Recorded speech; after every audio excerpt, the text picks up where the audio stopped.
Aha, this has been episode 33. 33, we moving up, brother. 33.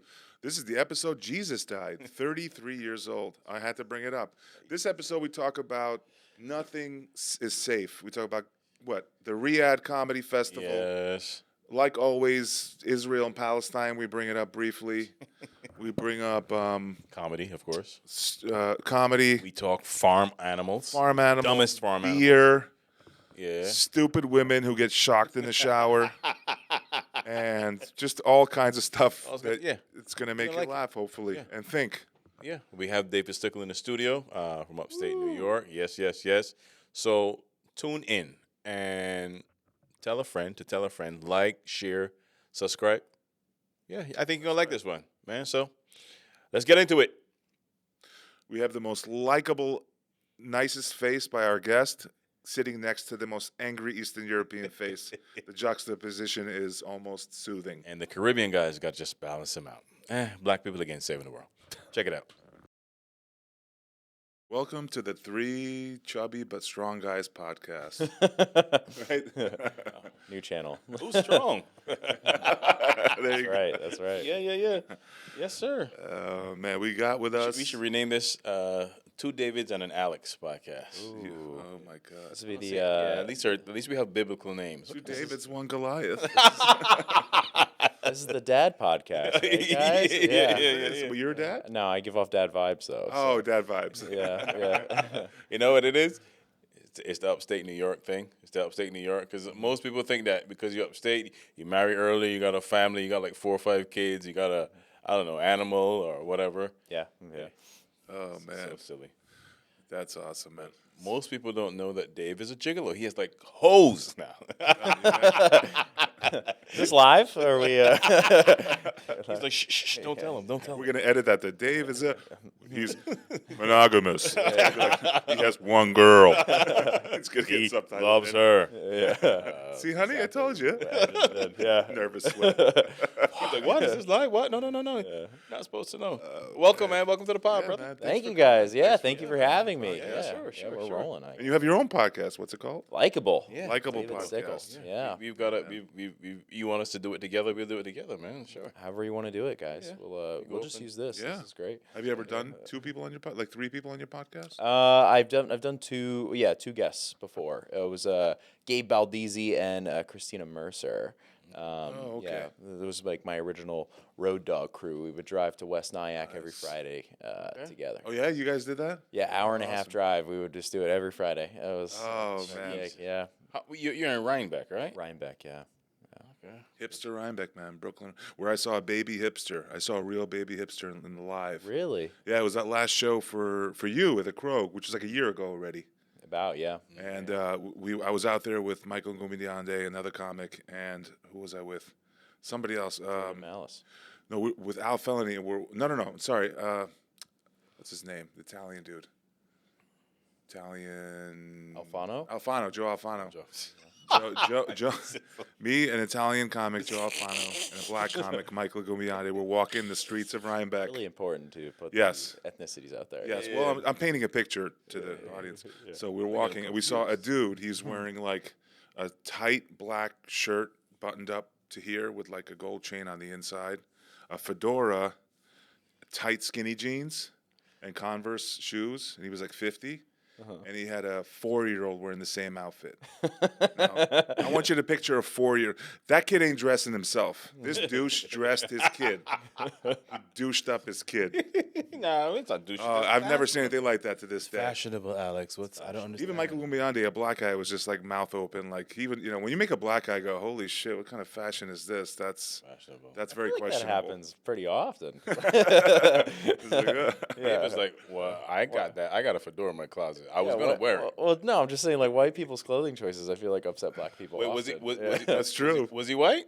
It was a little white kid, little hipster kid. Okay. Yeah. So what isn't Rhinebeck like? Very hipsterfied from people from Brooklyn and everything. I don't know. It's got a lot of city influence, but I don't know. does. It's also got a lot of old money influence too. So Okay. yeah, there's like a good mix. You were born and raised there. Born and raised Rhinebeck. Oh really? Yeah. Oh yeah. man.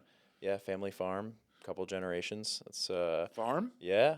You yeah. do got a farm. He does have like a farm body, right? Like a power. Yeah. You're a power lifter too. Yeah. Retired power lifter. Retired? Yeah. How long were you retired. doing it? How long? When did you start? I started powerlifting in probably like 2015, and I retired after one competition. Really? But yeah, no. I did one competition after the quarantine, and because I was like, yeah, I gotta try that too, along with comedy. I really wanted to try it, but I tried that, and then I had some medical stuff. I tore my bicep off, and then I just Ew. decided to stop powerlifting, guys. Yeah. Oh man, you did the bench press, deadlift, squat, all Oh three. yeah, squat, bench, dead. Yeah. Squat, bench, dead. So I was an Olympic weightlifter. It's a little different. Ooh. Yeah, I did it I did it during college and before college, and then I switched over to track. You need to do it for track, because Oh, I was a really? thrower. Huh. But I randomly just met this team through a friend, through my coach in track in college, and he said, we weightlift.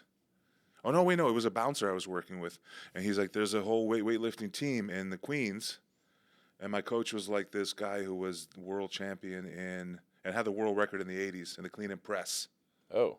as a 170 pounder. I think he clean and pressed like 360 back in the '80s, and he was like Olympic alternate, so it was like a big, and they have like Olympians that train down there and everything. That little Turkish guy, have you heard of him? No. The little tiny Turkish guy. He's like 5 foot. He's like the only guy to lift triple his body weight, or the first guy to lift 3 times his body weight. This dude is like 5'2", and like I think it was 135 pounds, and he was the first guy to triple his body weight. So he did like 400-pound clean and jerk, Ugh. weighing 135. What's crazy about that is like his friends will still like his family will be like, "You're still the first alternate. You're not even good." It's like you can do 4 times your body weight overhead. It's crazy. I've never even come close to any of that. Any of that stuff. Oh yeah. All I did was the shot put incorrectly, just because I would get a free ticket so I could go dance with the girls at our sports day. That was Wait, in high school? that was motivation to do good at school, because then you're going to compete against the other schools, and you're going to be shit. But at least you're getting in for free. So I'm dancing. That's what it is. You think sports gives you like I personally, I'm gonna tell you something. I personally think sports gives you, like, if you were a disciplined athlete, I think it's good for comedy, because I think the discipline transfers over. I feel like it's always helped me because I was a very disciplined athlete. I've often applied strategy to getting stronger at comedy. I'll say Tell me that. how? Because like with like weightlifting, right? Like if I have a 550 squat and I want to get it to 600, right? I got to work back. So, I'll program X amount of reps for over time. It's just programming, right? Right. But I know I need to hit this amount of reps, this amount of whatnot. So the same thing with like comedy is just like I have to program it backwards as far as like I know where I want to be, so I have to go back and figure this out. Like this past week, I had a show at my bar on Saturday, and to prepare for that, I had to work my way back, and I started with an open mic on Tuesday with rough jokes that I wrote on that Monday, and then I hosted a competition in Albany, and I tried those jokes out in front of a crowd. Then I hit them one more time on on Thursday, and then I took Friday off to just chill and then prep, and then on Saturday we. So it's like a workout plan, but you have it for comedy. So that's great. Yeah. I mean, that's if you want to very parallel, you structured. can. Yeah, I need structure. How did they come out on Saturday? I think it came out well. So what happens with me when I do comedy, if I know the material, I'm gonna sweat less, which makes me a lot more comfortable. But also I can riff a little bit more because I'm not gonna lose track of where I'm going. So So you mean like you haven't tried the material yet at open mic? You won't try it at a show. You try it at an open mic just to test it, give it a test run. like It's funny. yes and no. Like unfortunately I'm not to the point where I can stop going to open mics. Yeah. I don't know if you guys still even go to open mics. No, anymore. it's still beneficial. Yeah. I think it's still beneficial. It depends. Like if you're getting booked 5 days a week, then you don't have time. Exactly. But if you like this week, I don't think I have one show, so I'll hit 1 to 2 open mics. If I have 3 in a week, then I won't. But then I'll try stuff in an open mic. And sometimes I still will. So it's good. Listen, man, we saw Paul Virzi. I saw Paul Virzi at right when COVID happened. So that's 5 years ago. He was already had one Comedy Central special, or maybe 2, and I saw him at an open mic at Lucy's doing 10 minutes. So if he can do it, and I think at that point he was still doing comedy already like 12 to 15 years. I think that we, you know what I mean? I have We a can weird, still open mic. I have a weird relationship with Paul Virzi. Really? Yeah. Bad or good? Explain. This is not going to make any sense. So I love it. I will. You have a business account on your Instagrams, Yes. Yes. right? You ever check to see who watches them? No. How do you? What do you mean? What Like, do you mean check? Like when you go to your, stories? your stories. Yes, I should have clarified. When you go on your stories, you can click the little heads thing at the Yeah, bottom. yeah. and does it he shows watch who- your stories? So I post like maybe 4 or 5 stories in a day. Yeah. And I'll go to I'll just look at all of them, and the value of the blue check is that I notice you a little bit more. So I see my 4th story in that there's Paul Virzi, right? Yeah. And I'm like, all right. I go to the story before that, and because that's where it had an actual joke, and he's not there. He actually just watched a weightlifting thing that I was doing. I was like, okay, interesting. So I screenshot it. I was like, this is interesting, and then I followed him. 'Cause I didn't even follow him, right? So I followed him, and then this happened over the course of maybe 6 weeks. I would notice that he would just be watching a middle story and nothing else. And I'm like, how is this happening? And then eventually he started showing up on all of them after I sent him a screenshot. I said, what the heck, man? What are you doing? Why are you watching? Do you want I'm watching you watch me. Can I open for you? Let me host? What's going on? Did he respond? No. I screenshot it, put it in the story, and I tagged him. I was like, watch this. Watch these other stories. Was he watching the weightlifting ones more? He was watching more gym. It finally, when he liked one of the stories, he showed up on all of them. All right, here's what you do. That's what blew his cover. You do one where you're deadlifting. It doesn't matter what the weight is. You get a white T-shirt made that says, "Virzi, I know you're watching this. Like the fucking video now." Follow me back, But please. you had that to one of your stories, So right? he put the little heart whatever on 2 or 3 of my stories just randomly, Yeah. but didn't watch any of it. Were you same guy? And it wasn't like when I did it. There was one where I opened for a couple bigger names. It wasn't that. It was just the most random one. To be like, quite all right. honest with you, I haven't checked who's watched my stories. Oh. I just haven't checked. Must be nice, David. No, I just haven't checked. I put it up and I forget about it, to be quite honest. Mm-hmm. I put it Yeah, up. man. I just met a comic that's completely off Instagram and Facebook. Yeah? She was with us on the show. I could just stare into Hannah Krasnow, Chris Backus, his girlfriend. Oh yeah. She And just she's- got off. She completely went off. She says she was addicted to it. I guess I could say this. Yeah. And she's like, people will just reach me through my phone number, through my email. Yeah. Yeah. Figure out a way. That makes sense. That's an awesome way to. I mean, I don't do that, but what I'm doing now is I got really bad with the scrolling. Is I'll do this. I'll check it. This is the only solution I have for me. It works for me. I check it at 9 a.m. and I check it at 9 p.m. Sort of an hour before I go to bed. If I have a message, because a booker will reach out to you, and then I don't. I try not to look at the videos. Yeah.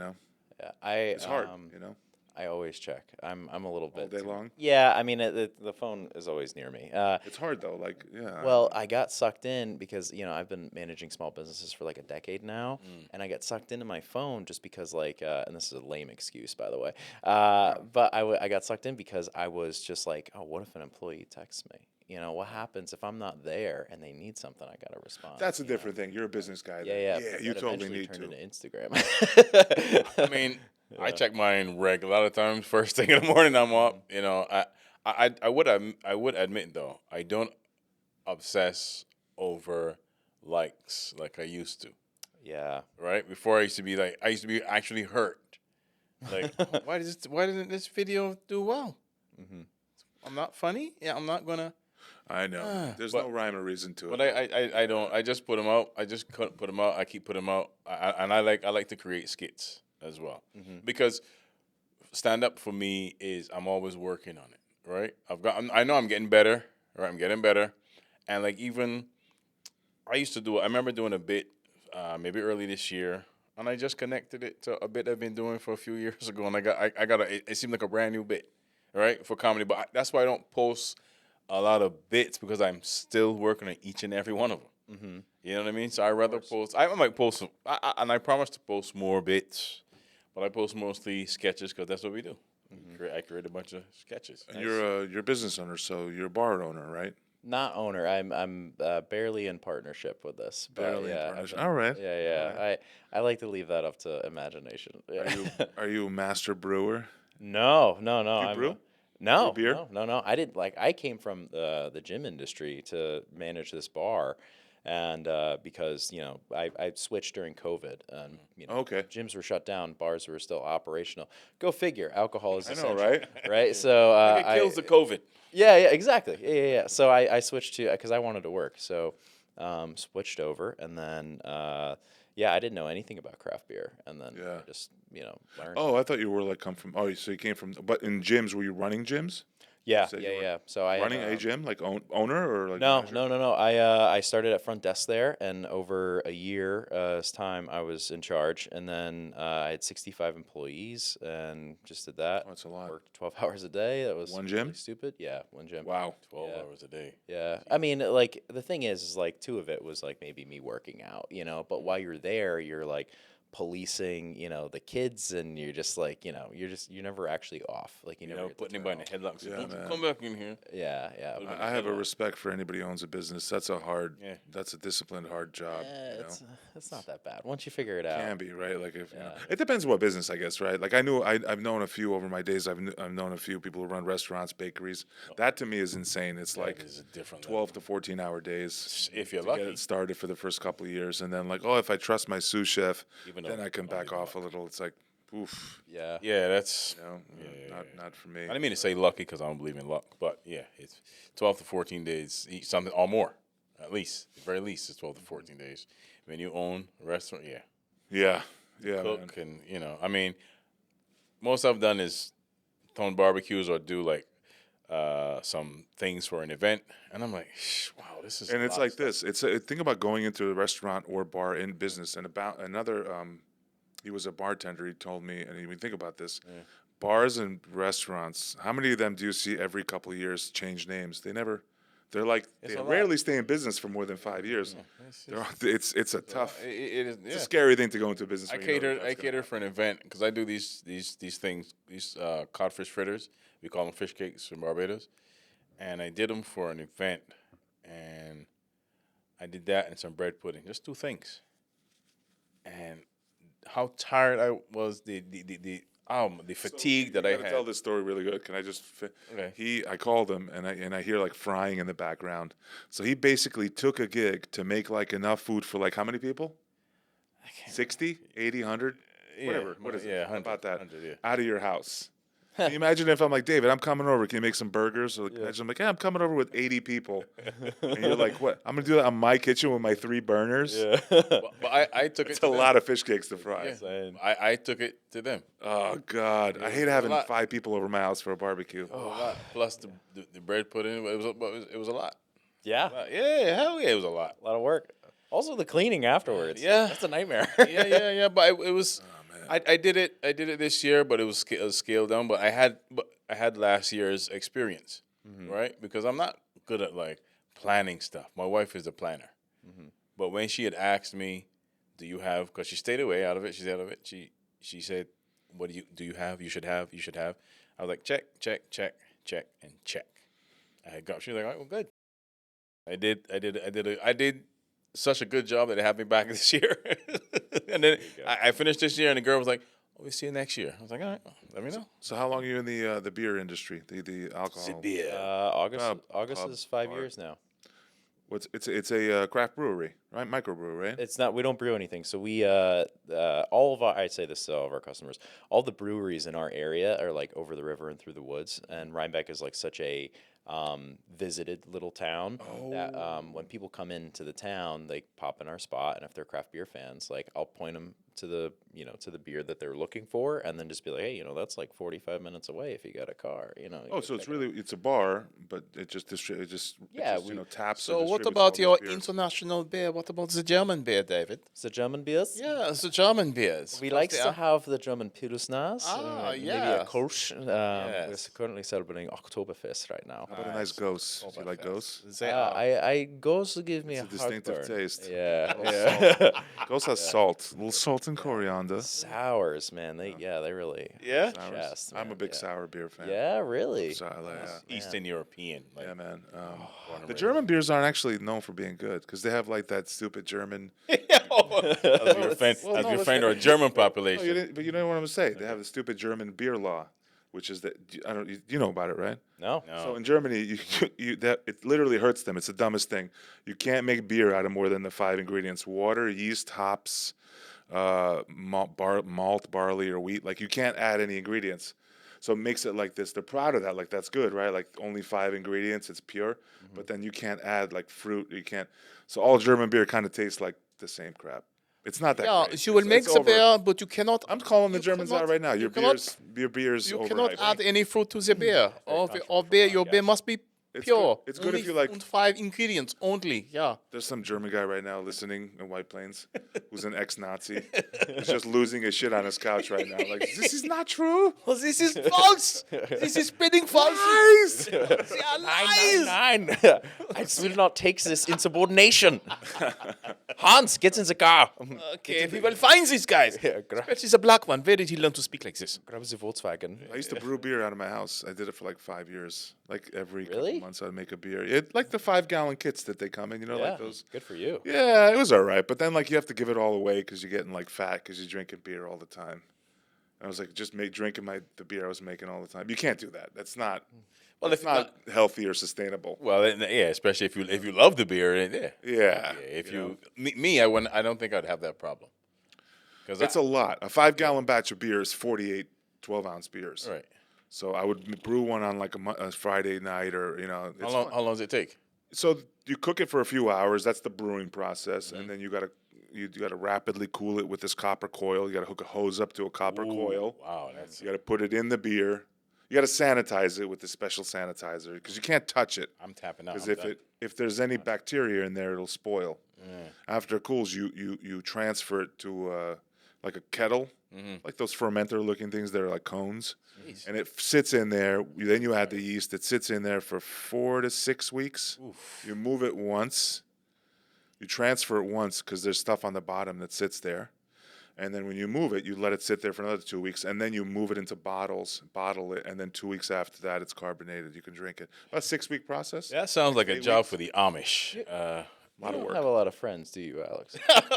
Oh, this was when my kids are very little. Oh, This okay, was okay. no. Listen, this is Valan talked about this. We had Valan a guest, and he has little kids.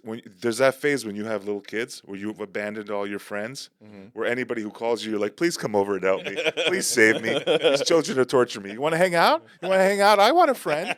You go through that phase. So you were brewing beer to lure people into your house? I was brewing beer because I was losing my mind. I was Yeah, bored. yeah. I had little kids running around the house, asking me questions. You really, I wasn't doing comedy. Right. This was like going back like 10, 12 years.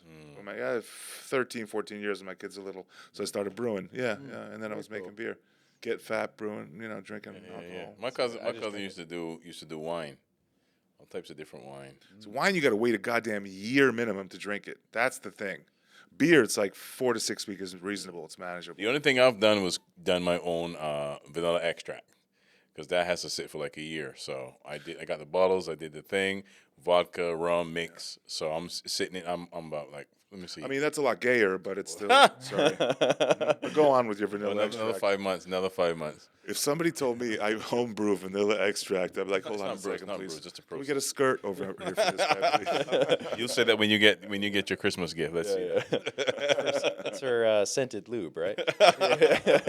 Merry Christmas, Alex. Here's your own vanilla. Oh my God. Extract. You brewed vanilla extract? It's not brewing, but yeah, make it. Yeah. Do you have ADD like we do? I think you do. You don't have ADD? Caribbean, yo. That's You're always impossible. trying bro. something new, little No. projects. I find one thing and I just like completely commit to it. Okay, but then do you get bored of it and try another thing? Or no, you just commit to that one? I hope not, or I've wasted a lot of money on comedy. Yeah, but I mean the process. Like there's nothing like writing and getting a new bit that works. You thought about something, then it's like, does this make any sense? Probably not. And you go to bed. How long you doing? Get comedy? up. Hold on. You get up and you figure some stuff out, and you connect it. You go, oh shit, I can't wait to try this. That blah blah blah. Like for me, sometimes I would do just a premise at a mic, all right, and it may sound like shit. Then I said, okay, that's what it sounds like. And then I'll use it in the show. Like I did a bit on your show that I only did one time ever. At a mic or a show? At a mic. I did it at It worked? a mic. And then I did it at a show, yeah. But did it work the mic? Did it? Yeah. Yeah. Or you immediately saw the way to tweak it that it would Yeah. work. Yeah, you Yeah, can yeah, kind of yeah. after a while be like, all right, this one Nice, tweak yeah. will fix it. And I used it. Yeah. I used it. I used it in Sloop. I used it in Belmar, and I used it in Harlem last Saturday. So Yeah, I mean, listen, this is a weird thing for everybody. Some comedians can do it for like 6 months and start like trying their first bits that they've never tried anywhere on a show. And I was doing it for like 6-7 years until I started being confident to like, all right, I could just right away try this at a show. I know it'll be funny. yeah. Before that, I would just be like sweating bullets thinking, oh my God, I haven't actually heard people laugh to this. Yeah. What if this bombs? These people paid, they're looking at me. You know. Yeah, that's what I mean. that's the difference. Is like I think I think the gig depends on it, right? And like we're different in that. Like I mean, you guys probably get longer spots than I do. Like I do a 15 here and there, but like you guys probably do 20s more often and 30s, in a while, whatever. Yeah. But most of mine are 5s, and like well, not actually. Most of mine are 10s, but like when I'm getting a spot, like it's usually like somebody's like, hey, somebody recommended you, and then I don't want to let whoever recommended me down by trying out new stuff. But if it's like a show that I'm producing, because I do that too much now, I'm trying out my own stuff. That's right. Yeah. Because you're producing. You're going to rebook yourself. Yeah. I'm never gonna drop me from a show. You're going to be like, you're not going to be on the show anymore. That joke. No, you're doing the smart thing, man. And I did that in the first like 3-4 years of my career all the time. I refused to. I only did like my best material at the show, whether it was 10, 12. But then it does get you seen and known, like, oh, he's funny because his material. You become consistent to other people. Like, oh, he's always fun. And by the way, David is like, you're like the most improved comic I've seen in a while. We didn't see you for like 6 months, and then we saw you, and then you were like, holy crap, who's this guy? Like he improved. Guys, How yeah. long you doing it now? I started in April of 24, so a 1 year and and a couple months. Yeah. oh, you're damn. Yeah, you're making huge improvements, man. Yeah. That's Thanks. awesome. You gotta Yeah, keep, you're doing great. keep at it. Yeah. Doing a lot of Yeah. time. I'm Yeah, very yeah. lucky. You gotta be consistent. to be doing as many. But you also got to guard against burnout as well too, because that people don't talk about that. They usually say, "Okay, you got to go get it," and then you go get it, and then the next thing you're like, "Oh man, I'm so fatigued, I'm burnt out." You can get burnt out. This thing's got to be. Yeah, I worry about the burnout. I think I have a resolve that I'm pushing for, and I don't really want to back down at all. My goal is to make a living off of being funny, whether it's on stage or not. That's why I do the podcast. That's why I'm doing a lot of different things, along with stand up, because I've spent a long time working for other people, making other people money, and I would very much. I don't care if I work for somebody else. However, I definitely just want to I want to spend my time making fun of things. No, and there's nothing wrong with that. Yeah. At least you come to grips with it and own it, because a lot of people are afraid to say it. A lot of people are going, "Yeah, I'm just like if I do a show, right, and I'm on a show and there's a person that goes, yeah, I just try it to see," I immediately turn my back. We don't have anything in common with a hobby comic. Yeah. You know what I mean? Yeah, some I people don't. just want to. It's a bucket list thing. I know. There are people like that. Comics, just a bucket list. Comics I call them, or hobby comics. Like they tried it. You know that they have no desire to like shoot for like being a working comic. Yeah.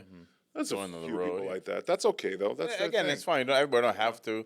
But I'm just saying that for me, like, I don't waste time having that, because we have different goals. Yeah. I get Welcome that. back from commercial. We're sitting here with the elitist comic, David Beckles Jr. and Yes, and I'm We're saying back. I he will not talk to you if you don't do comedy 2 times a week. Yes, least. It's a complete waste of time. my time. Snooty comics. So how old are you? I'm gonna be 35 in a month. Oh, you started at a good age. That's awesome, man. I thought started you at were 41. like, You started at 30, 28. 34 you started, right? You were 34. Yeah. Oh, that's awesome. You got plenty of time. And then, Thanks, man. That's nice because like, you go to an open mic and all these kids are like 22, 25, You can't. You 27. can't. You can't. Yeah. Yeah, it just I- makes you feel old, though. I used to doesn't it? do. Yeah, it does. I used to go to a lot of mics, right? And then I would be the only one doing accents, like when I first started out. And I was like, damn, maybe I got this thing all wrong. And I tried to be like them for some stupid reason. Then I'd have people say to me, "What happened to your voices, your accents?" I go, "Yeah." And then my boy was like, "Yo, you cannot not. What are you doing? That's what you do." And finally, I embraced it wholeheartedly, and I said, "All right, this is because this is me. This is Yeah. me. This is my act. But you ever feel old though? We I, were I just, don't care about that." it doesn't bother you? Yeah, I Listen, never even viewed it. because- Don't view it like that. Just because you go to the mics. I speak out of my experience, right? I agree. I speak out of my experience. Yep. When I look back and I could reference things 20, 30 years ago, that's advantage me. You know? That's what I'm talking about. I hate to be on a show where everybody talks about the same thing. I agree. I go, ugh. And you know what's out there a lot? Relationships, dating, drug use. Just a lot of it. I see a lot of it. You know what I mean? I'm like, all right, well, let me try something different. You feel old when you see like the early 20s, mid 20s comics. I think I feel old. It's not that I feel old. I think I feel behind when I see a kid that's maybe half a decade younger than me that's already been doing it for half a decade, and they're doing a lot, and Yeah. that's impressive to me. And I don't think it's maybe. I think I feel behind because I wish I was that age when I realized that this is what I wanted to do. Yeah, but you can't go back. Of And course you know, not. Of You know course what's a good not. way to view it? How Yeah. I view? I mean, this is a good, decent way to view it. And that's it. If you see somebody who's doing it for 10 years, that's a 10-year comic, good comic, right? But he put his 10 years in. And if he's 25 and you're going to be 45 doing it for 10, 11 years, you'll be a great comic, but you'll be just a little older. But both of you put that time in. Yeah. Both of you did the 10 years, But also too, because I sometimes would think about that, especially if you did a set that's like, not stellar or not so good. You start to think and you start to wonder. But that's just an internal struggle and battle that everybody has at some level, right? Because I wanted to do this thing when I was in my early 20s, but I was like, yeah, that's probably not gonna happen, right? I had people saying, yeah, go from the 90s, from the late 90s. You should go. And I finally went to open mic in 2004. Finally, right? It was a Tuesday night train wreck. And when I got up, I said to someone, I said, this thing took me 10 years to get up here and try this thing, right? And I did a set. And when the host was like, for first time, that's actually pretty damn good. So I used to go every Tuesday, and it was this girl, I forgot her name. She was a touring comic. And I did a set, and she was like, oh, it's a lot of nice stuff, unique stuff. Like this girl, she's like, oh, the guy with all the accent, he's good, da-da-da, blah, blah, blah. And then 10 years to try it? Yeah. It took me 25 years to try it. I wanted to do it since I was 16. Wow. I didn't gather the courage till I was 41. So it doesn't matter. And Start when you start, And that's you know? the thing. And You are where you are. And another thing is too is that now this is going to get a little bit biblical, but it's going to say comparison is the thief of joy, right? Which means if you keep looking at other people, you gotta mind your business, stay in your lane, put your blinkers on, and concentrate on you, because you are not called to do what they're called to do. It's like a highway, several cars, same highway, different destinations. You know what I mean? So you just got to make the best out of who you are. Your unique voice to your gift to the world. It's a reason that we all have individual fingerprints. Not the same, because we're not meant to be the same. So what you're going to bring is not what I'm going to bring, not what Alex going to bring. But we all could exist and be funny comedians, just. You got any jokes on gyms? Being in gyms? Crazy stuff in the gyms? Working on them. I've got some premises that I'm Crazy working stories on. that have happened to you? Things that have happened to you in the gyms? Yeah, some of them. Yeah. Nutty, crazy, wild things like... I'll talk about this because it's the most obscure thing to me. I was managing the gym, and I was the only one working front desk that day. And this young lady comes in. She's probably mid 20s, maybe 30 at this age. She comes in and she looks frazzled, right? So I'm like, all right, what's going on here? And I'm like, hello. I greet everybody. I'm like, hello, how you doing today? She goes, good. She's still frazzled. I'm like, everything okay? And I knew her name. I'm not gonna say her name, but I knew her name. And she's like, yeah. She's like, I was just taking a shower before coming here, and there was an exposed wire. She goes, and I touched it, and it shocked me. And I'm like, are you okay? And then she goes, yeah. Am I okay to touch the weights? And I'm like, I'm like, do you not know what conducts like electric? First, like you're touching exposed wires in the shower. Like, where do you live? You know. Like, Oh, He expects to dear be a God, superhero that's now great. or a I super don't villain know. or I don't something? know, but yeah, that was so wild to me. I would have been like, you need to get grounded first. So what you got to do is grab my penis, stroke it for about 5 minutes, and that's going to ground the electricity out of your body. We need to do this in that locker room right over there, or that broom closet. Nobody knows. Let me just turn the lights off. And that's why I left the gym actually, because I said that. Yeah. Oh my God! Yeah. Wow. Wow. All right. A little silly, right? Yeah, Yeah. man. lot Somebody of failed silly. science class. I've been trying to pick different points in my life where I've been feeling low, and then try to like make fun of it. So like tearing this off is probably what I want to work with. I want to figure out how to make that situation funny because it was a funny circumstance. It was just like I got to punch it up. Okay. Check this out. Check this out real quick. Boom. Ooh, skin. All right. MCL. Torn quad. Torn quad. That's a Oh, tough one. wow. He's got a double tear. Two of Oh, them. what are you, Vince McMahon? Boom. Like, jeez. How did that happen? I was at work Oh, the story. It's on. Has it been on this podcast a bunch? No. But it's Okay. story. Go ahead. Go ahead. I was out. We were doing this. I'm not gonna drop the name of the product, but it's for ice cream.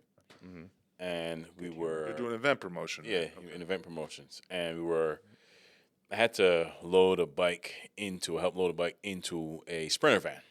All right, Sprinter van. Did that. Really narrowing it down with the Yeah. ice cream product. Yeah, an ice cream. And I'm just There's a I'm gonna bike just go ice cream. involved. Yeah. So I step out over a bungee cord that was placed there. I stepped on the edge of the bumper out of the truck. My right foot. Picked my left foot up over the bungee cord. And as soon as I stepped on the back of this thing, I slid one time. Boom, quick. That was it. Just a slip. Just a slip The down. slip caused both of them. They ruptured. What actually caused the rupture was the exposed wire he touched 2 days before. That was it. When I looked down, my knees were like this. Uh-huh. I was like, that don't look. Does it hurt? Do you feel? Because I've seen the videos of it. It looks excruciating. Like excruciating My friend who right was away. Like right away, you knew that. yeah, I know something's wrong. And my friend, guess what his name is? David. Yeah. Wow. He was there. He's like, you all right, man? You sure? He said, you're calm. And he said, yeah. I mean, he put his hand.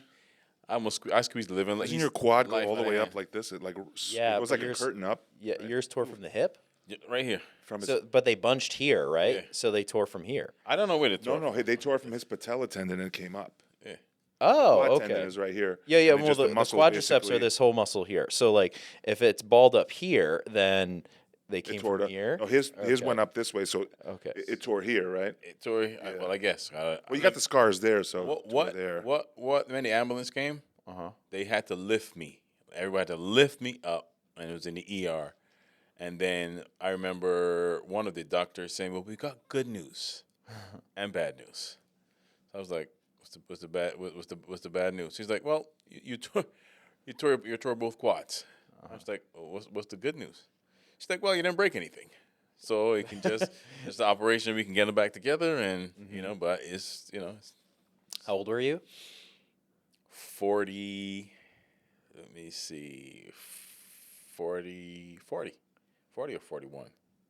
42 actually. 42. Okay. I was 42.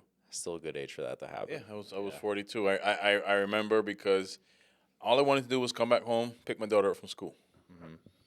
I didn't come back home until the following week. So we got to talk about a topic that I wanted to talk to you guys about, and I want to hear your opinions. Big thing in comedy, if you're watching this and you're a comedian or you're watching what's happening in comedy, is the Riyadh Comedy Festival. Oh, A lot of talk about that. What's your opinion a on lot that? of Do you know what's We're going to going go to commercial, guys.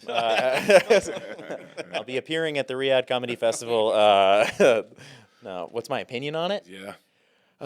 Boy, this is a political thing, I guess, right? Well, no, I mean the story for the viewers who don't know what's going on. We got to set up. People listening, they don't know. So major names like what Dave Chappelle, Bill Burr, Pete Davidson, a couple more I'm forgetting. Right, big name. Picture the biggest names in comedy. They're getting paid a ton of money to perform in Riyadh, Saudi Arabia. That regime is not exactly known for being having human rights. 5-star human rights. Yeah.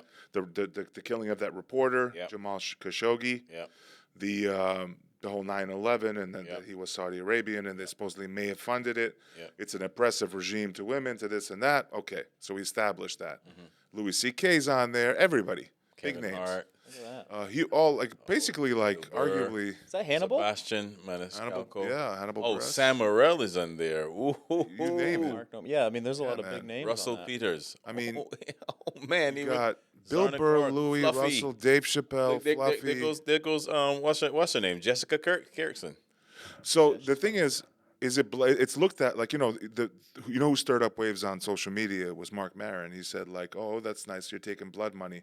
Like, how you could even do this? Like, this is what he said, not what I'm saying. He said, how do you even advertise this? From the people that brought to you 9/11 and chopping up bone sawing Jamal Khashoggi, yuck yuck, come have yuck yucks at the Riyadh Comedy Festival.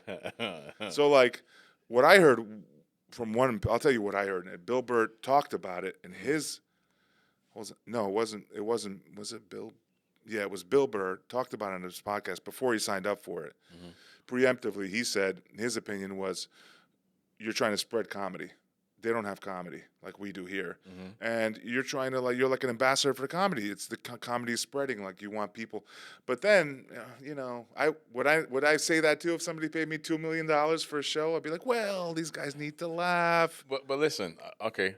I don't know. These guys are pretty much the top of the food chain. Everybody's a professional comedian. All These of are them, top comics. All of them are top comics, right? Yeah. It's a difference if you come to me to pay me $1 million out to do comedy. But there's some big names who said no to this. You know who said no to this? Shane Gillis said no to this. Yeah. He said, how do you do this when I know firefighters whose parents died and firefighters who died in 9/11. And you know who's doing it? It's Pete Davidson. His dad died. Right, and people are giving him shit it. for that as well. So what is it then? Because like I was saying, $1 million could change my life. It's changed my life. Everybody doing this is already. Am I wrong to say everybody doing this is already pretty much doesn't? This is not. They don't need this to survive. You're not on a Well, bread they all line. look like doing pretty millionaires good. to me. Yeah, or if not, millionaires close to. Yeah. Who's the guy next to Mark Norman though? I don't. Who's that guy? Where's Mark? Mark Norman's Mark second from the left. That's Hannibal, Under isn't it? Hannibal Buress. That's Hannibal Oh, Buress. that's Hannibal Buress. Okay, Yeah. okay. Di Stefano. Wow, it's big names, big names. Zarna Garg, So what do you think, David? Jessica Kirk. Just careful how you answer. This is going to affect your booking. Yeah, man, this is really going to affect my No. booking, especially in the city, I think. I personally am not going to judge any of these people for doing it. I heard some of them are getting paid $1.6 million. Really? Tim Dillon was getting paid the low end, which is like $300K. That for an hour of comedy. To go there and do 1 hour of comedy, you're getting paid 1.6, or you're just going there to $300,000. That's an amazing amount of money for anybody. I'm not going to judge anybody from that. I don't know. I don't know how many houses Bill Burr has to pay for. So want to hear my hear my opinion on it? Yeah. It's like you got to ask where the money's coming from. If it's coming from, but the way they're discussing it is like, oh, this money's blood money, and it's the guy paying you paid Osama bin Laden or paid them to chop up the reporter. But that's not necessarily coming from the prince. It's coming from, where's that money coming from? wanna If it's know a why- foundation. It's supposed to be coming from the government, but that's a little hypocritical. Is it? In some sense? I think, and this will get me in trouble, but like our tax dollars right now go to make weapons. There you go. That That's what I kill was getting to. Right. America's Just not people exactly. in different countries, David saying America's not innocent. Wow, Exactly. you Love two it. anti-American piece Hold of on, Oh yeah, no, I'm I with you fucking on love this. this country. Yeah. I really love this country. Yeah. No. But that's what I'm saying. Yeah. But you're right. It's a soapbox stance. Like, oh, we're with this shining beacon on the hill, and we've never done anything. How I could just you do think that? It's true. I just think our society does a lot of Soapboxing. soapboxing. Oh, I'm gonna stand up for this because I believe in this, and it's like we don't know 90% of the Right. information. Which is a lot of. Let me tell you something. And everything these days is highly politicized. Everything is political. I saw a post yesterday, right? And it was 1 minute and 33 seconds. It had to do with the Christian right, all white Christian nationalist type. And I said, especially as a black man, black Christian, I'm not going to judge the whole thing based on 1 minute, 33 seconds, right? Doesn't make sense. It's not fair. Then I went to the actual post. I got through 20 minutes and I had to tap out. I was like, oh, this is some horse shit right here. These fuckers are demons. You did your diligence. Demons. Demons. I was like, oh, these no way. But I at least I took the extra step to learn. Now I know, as opposed to you know, I've seen it for myself. So I wouldn't speculate. A lot of times you can speculate and be wrong, because I remember when Barack Obama got elected, how many years ago? They took a 30-second clip from one of his pastor's speeches. I was like, oh, America's chickens come home to roost. Then when I heard the full message, that 30 minutes, it was not the same thing. You know what I mean? Yeah. But I think we are in an age now. No, I think we are in an age now where we are quick to point, quick to assume without knowing. Like you guys said, where's the actual money coming? No one asks, where's the money coming from? Do you assume? How do you know money's coming from? Well, I mean, the internet says it's. But internet says a lot of. Yeah, I mean, you got to look at it. That's stupid, though. The internet says pigs could fly at one point too. Yeah, so, I mean, exactly. Dude, exactly. None of the information on the internet is. Not all of it. Without we are information rich, but decision making poor. If that makes sense. I look at it like I agree with what he said, what David said. In other words, Alex is saying, "Pay me the money, baby." How's everybody doing? I will also take if it's the a money. government, government's vast, right? It controls the whole country. There's so much going on in Saudi Arabia. There's so much going on in the U.S. Some shady, some not. So to take it from a government, it's different if you took it from a criminal organization. Right. If they're not performing for the Colombian drug cartel, that's one thing. But this the government. It's like, I don't know. I would do it. Russell Peters, and they talked about, both Kevin Hart has stories about. And then I would donate the money to myself. I would keep it all. I would just want to check.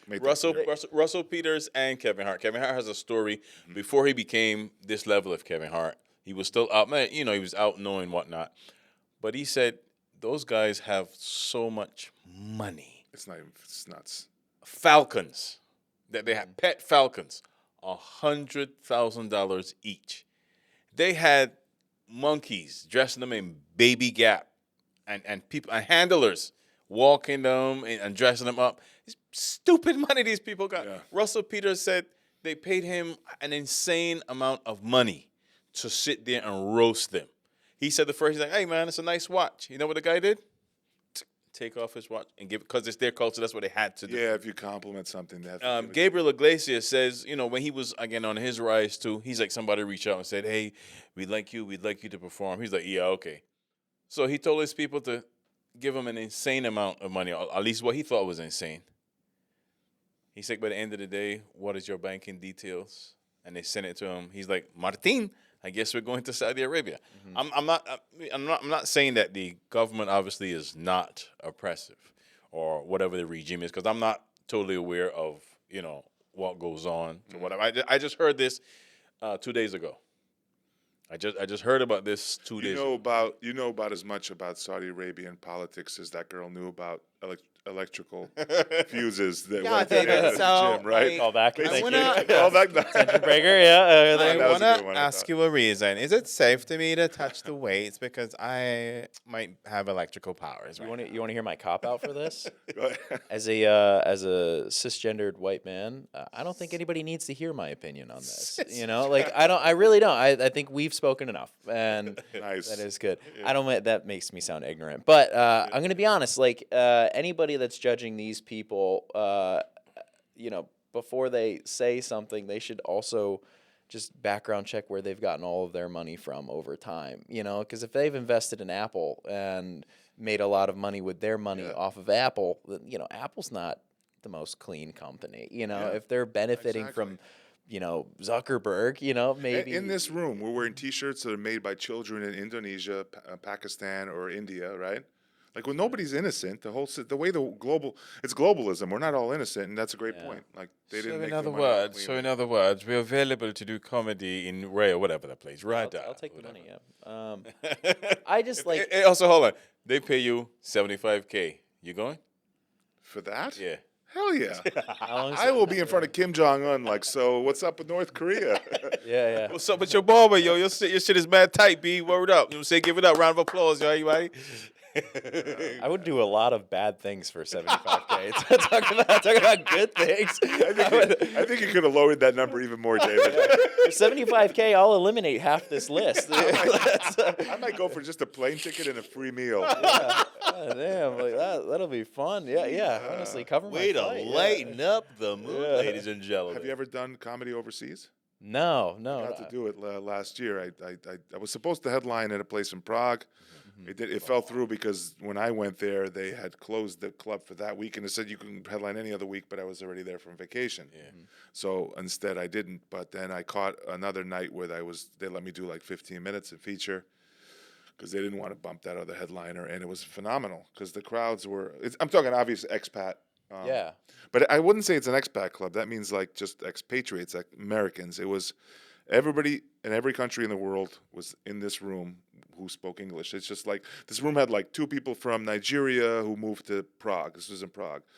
4 Americans, 3 British people, a Canadian, 2 people from Pakistan who speak English who moved to Prague. You know, like from all parts of the Mexicans corners at of the all? world. Mexicans? They actually had a Mexican guy. They had a guy from Ghana who spoke fluent Czech and English. So, you know, like they're there. and He's they're gotten bored. all the Prague poon, is what I'm So saying. they don't even call them expat bars; they're English-speaking bars, and it's the only comedy club in Prague, and it was phenomenal doing My that. brother, what are you doing here? Vagina, that's what I'm here for.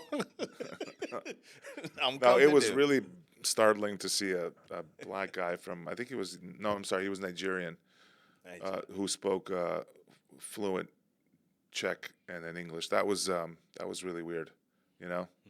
What I'm saying is, tell me more. It's like, but I'm saying is when you make like people laugh from like all over the world, you're like, okay, so my comedy connects with everybody. It feels good, doesn't it? It feels good. Yeah. 'Cause, you Just know? making, like, I think comedians are really dumb people. Like, we're all dumb people. You know what I mean? We're up there being silly because we're dumb. Like, if we had valuable contributions, we would have valuable.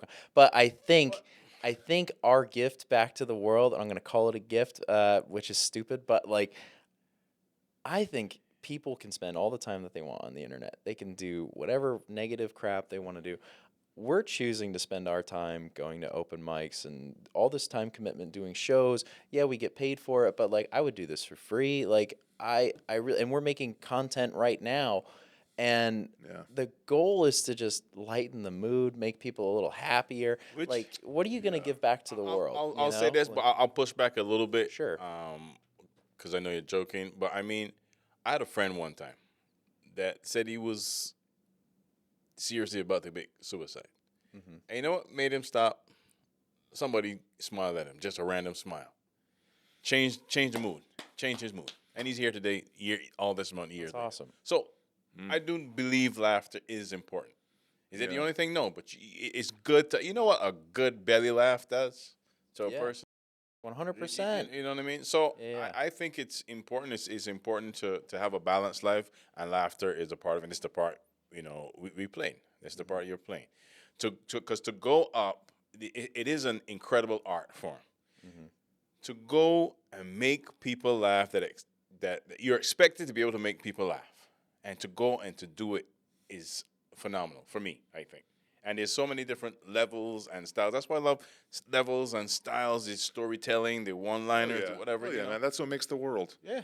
You know, I had a really smart guy once told me that, like, you know, French, well, we was talking about cuisine and music, and he says the highest level of cuisine is like French cooking. They've developed these methods that they perfected over hundreds of years, and they're in these amazing. He goes, it's just the best kind of food and everything, okay?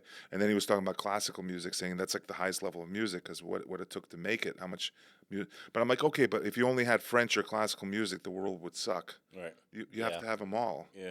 Otherwise, it's just. Can you imagine eating steak and lobster every day? You'd be bored after a week. You'd lose your mind. So you can't just have the best things. And you gotta have a little of everything. I agree. To add to that, classical music. What do we think about Bad Bunny performing for the Super Bowl? I'm not on the down low on that. What's happening with that? Some Bad people Bunny? are losing their shit because Bad he's Bunny. performing? It's a very topical podcast, actually. I didn't realize that. Bad Bunny is. I listened to the Chris Warren episode, not topical at all, actually. I'm kidding. That was all politics. Bad Bunny is. Because of Chris Warren episode, we're going to be wearing Kevlar soon going out to the parking lot. So, Ukrainian, check your car for bombs today. I will say this is mirror. the only podcast I've had to do where there's a security guard that checks you in. Yes. Yeah, and an Because elevator. of Chris Warren. He wasn't here before that episode. Yeah. Dang. But yeah, the people are losing. See, I try not to pay attention to everything because every day is something new. One day it's this with the comedians. Now, Bad Bunny is performing, and something. How you're mad at the act that's performing for Super Bowl? Bad Bunny set you off. God bless America. I mean, if you could afford to be mad at Bad Bunny, That is just. I mean, come on. I don't It's listen. not good, Bunny, Hey, and that's what's the problem with this country. Why It's can't not- it be good, Bunny? it's not good, Bunny. Yeah, but I think everybody has a bullhorn with Twitter, and they do. and Everybody does. We're at a point where it doesn't matter if I came out and said, Jesus just came back. We're all getting $1 billion, and there's world peace. There'd be at least 10 people immediately like, that's some bullshit right there. I think Jesus is not as an asshole, and world peace is bullshit. I think it's somebody would be upset with the greatest news. That's just how it is. There's always somebody who's complaining over everything. You can't make everybody happy. Are these people Jews? You're thinking? Oh, I'm kidding. Stop! I don't got want it to me. rain. It's funny. But yeah, we're at where somebody would always have a problem with anything, and that's part of it. I used to think that, oh man, they want to be such a strong comic that if there's 100 people in the room, 101 got to be dying laughing. That's unrealistic. Doesn't make sense. But I partially don't agree with you about we're not smart. Comedians are, we're different kind of smart. You're an observational smart. Like I think a comedian's job is to do social commentary on the crazy injustices and weird, stupid things in life and call them out. Right. That's what the court jester was, right? Yeah, And oh shit, time flew by. We got 3 minutes left. 3 minutes left? Yeah. 3 minutes. right. 3 minutes. That's crazy. This flew by. 3 minutes. It always does. No, this flew by more than usual. I think it's David. Yeah.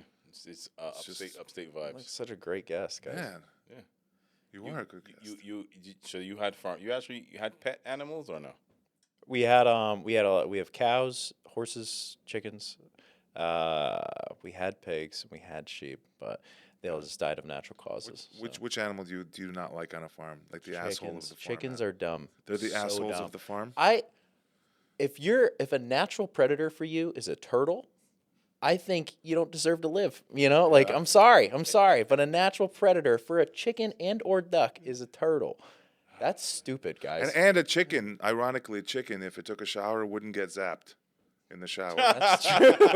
You know enough not to touch the live wire, Stacy. Chicken will go, yeah, she's a dummy. But shaking. You believe that used to be a T-Rex? How stupid is that? Yeah, That's yeah. of evolution. Closest descendant is a chicken. That's Yeah.